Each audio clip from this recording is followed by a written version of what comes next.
লাশগুলো কোথায়? আমার বাবাকে গুম করা হয়। আজ পর্যন্ত আমি আমার বাবার কোনো খোঁজ পাইনি।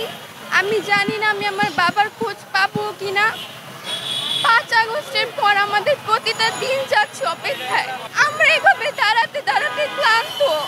আমি ভাবিনি কখনো যে 5 আগস্টের পর আবার আমাদের এভাবে দাঁড়াতে হবে। আমি আমার বাবাকে ফেরত চাই।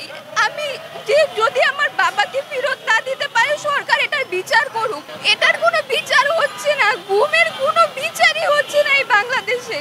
কেন? আমাদের বাবার একটা দল করছে, এটা কি কোনো অপরাধ ছিল আমাদের বাবাদের?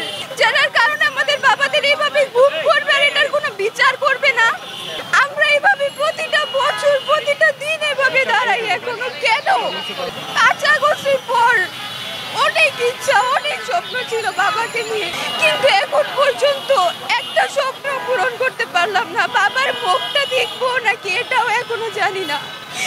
আমার ভাইটা বাবার মুখই দেখে নাই এখন পর্যন্ত। বাবা দেখতে কেমন, বাবার আদর কি জিনিস, এটা ওই এখন পর্যন্ত জানে না।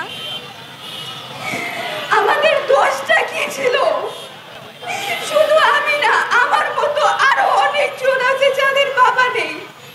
আমরা ছোট থেকে বড় হয়ে গেলাম এই যুদ্ধ করতে করতে। আমাদের এই যুদ্ধ